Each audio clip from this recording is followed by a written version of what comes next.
구렁덩덩이. 옛날에 아기 못 낳는 아주머니가 있었습니다. 아주머니는 하루도 거르지 않고 매일 신령님께 빌었습니다. 아이를 갖게 해주세요. 바보라도 좋고 백치라도 좋으니 아이 하나만 주세요. 빌고 또 빌다가 아주머니는 그만 할머니가 되어버렸습니다. 아주머니가 할머니가 될 때까지 빌었으니 얼마나 많이 빌었겠어요. 신령님도 감동해서 할머니에게 아기를 주었답니다. 그리고 마침내 기다리던 아기가 태어났습니다.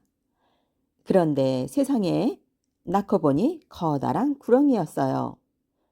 에그머니나, 이를 어째 구렁이가 태어났네. 깜짝 놀란 할머니는 구렁이 아기를 항아리 속에 감춰놓고 키웠어요. 구렁덩덩덩 우리 아기, 불쌍한 우리 아기. 할머니는 남들 모르게 정성을 다해 구렁이 아기를 키웠습니다.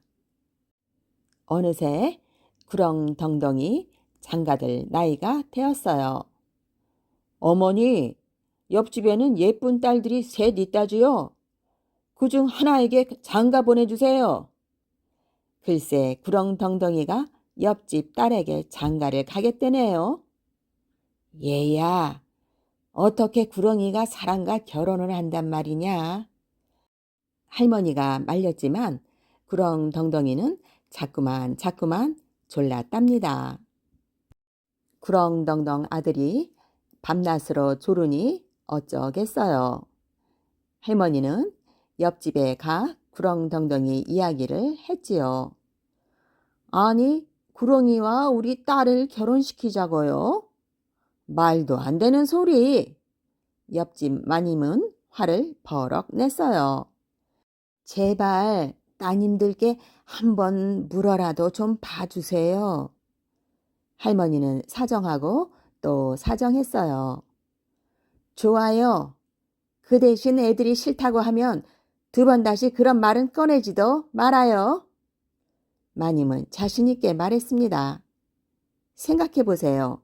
누가 구렁이에게 시집을 간다고 하겠어요? 마님은 새 딸을 불러놓고 물었습니다. 죽어도 구렁이에겐 시집을 안 가요. 큰딸은 펄펄 뛰었습니다. 구렁이에게 시집 가느니 차라리 죽겠어요. 둘째 딸도 펄펄 뛰었지요. 어머니, 그럼 제가 시집 갈게요. 셋째 딸이 말했습니다. 얘야, 지금 무슨 소리를 하는 거냐? 마님이 말렸지만 셋째 딸은 구렁덩덩이에게 시집 가겠다고 고집을 부렸어요. 결국 구렁덩덩이와 양반집 셋째 딸이 결혼식을 올렸습니다. 마을 사람들이 모두 몰려와 구경을 했어요. 연지 곤지 찍은 새색시가 예뻐서 구렁덩덩이는 벌어진 입을 다물 줄을 몰랐답니다. 그런데 결혼식 날 밤 정말 놀라운 일이 벌어졌지 뭐예요. 글쎄 구렁덩덩이가 잘생긴 남자로 변한 거예요. 너무 놀라지 마시오. 나는 용왕의 아들인데 벌을 받아 낮에는 구렁이가 되고 밤에는 사람이 된다오. 새색시는 구렁덩덩이 신랑이 가여워서 눈물을 흘렸습니다. 결혼한 지 100일이 지나자 구렁덩덩이는 허물을 벗고 사람이 되었습니다. 이 허물을 잘 간직하오. 내가 서울에 가서 과거에 급제할 때까지 절대 태워서는 안 돼요. 구렁덩덩이는 자신의 허물을 새색시에게 맡기고 서울로 떠났습니다. 혼자 남은 새색시는 남편이 돌아올 날만 손꼽아 기다렸습니다. 구렁덩덩이가 용왕의 아들인 줄 알았으면 내가 시집갈 걸. 첫째 언니는 약이 올라서 씩씩거렸어요. 그러게요. 그럼 미남인 줄 누가 알았겠어요. 언니, 우리 셋째네 집에 한번 가봐요. 둘째 언니도 심술이 나서 볼을 실룩실룩 거렸지요. 마침 새색 씨는 밭에 나가 일을 하고 있어서 집이 텅 비어 있었습니다. 빈집에 들어가 이것저것 집안을 뒤지던 두 언니는 구렁덩덩이의 허물을 보았습니다. 어머나, 징그러워라. 언니, 우리 이 흉한 허물을 태워버려요. 허물을 태운 연기는 구렁덩덩이가 있는 서울로 두둥실 날아갔습니다. 아, 사랑하는 우리 색시가 나와의 약속을 잊고 내 허물을 태웠구나. 연기를 본 구렁덩덩이는 슬피 울면서 어디론가 사라졌답니다. 이 사실을 알게 된 새색시는 머리를 깎고 스님처럼 옷을 입었습니다. 그리고 구렁덩덩 신랑을 찾아 이 마을 저 마을 이 산 저 산을 헤매고 다녔습니다. 그렇지만 구렁덩덩 신랑은 어디에도 없었습니다.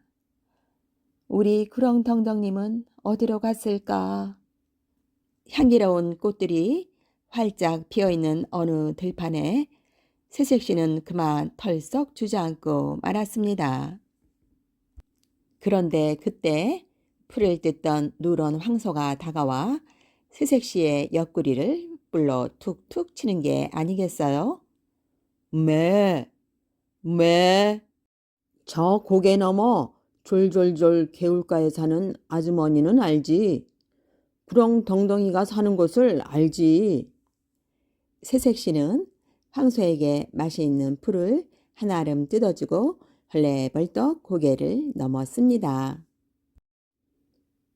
고개를 넘으니 황소의 말대로 개울가에서 한 아주머니가 빨래를 하고 있는 거예요. 아주머니, 우리 구렁덩덩님이 어디 있나요? 흰 빨래를 검게 하고 검은 빨래를 희게 하는 방법을 알면 가르쳐 주지. 그거야 간단하죠. 검은 빨래와 흰 빨래를 같이 빨면 되지요. 그러면 검은 빨래는 물이 빠져 희게 되고 흰 빨래는 검정물이 들어서 검어질 거예요. 아주머니는 고개를 끄덕끄덕 거렸습니다. 두 고개 넘어 하객에 가서 물어보면 알지. 구렁덩덩이가 사는 곳을 알지. 두 고개를 넘으니까 정말 학이 한 마리 있는데 절룩절룩 다리를 절고 있었습니다. 새색시는 약풀을 뜯어서 학다리에 붙이고 옷고름을 뜯어 칭칭 감아주었습니다. 제 등에 올라타세요. 구렁덩덩님이 있는 곳으로 데려다 줄게요. 학은 새색시를 태워 땅속 나라로 훨훨 날아갔어요. 구렁덩덩이는 땅속 나라에 있는 커다란 집에서 살고 있었습니다. 그런데 새색시를 몰라보는 거예요. 부처님께 드릴 쌀을 좀 주세요. 새색시의 말에 구렁덩덩이는 쌀을 가져다 줬습니다. 새색시는 미리 구멍을 낸 바랑에 쌀을 담았습니다. 당연히 쌀은 그 구멍으로 다 쏟아졌지요.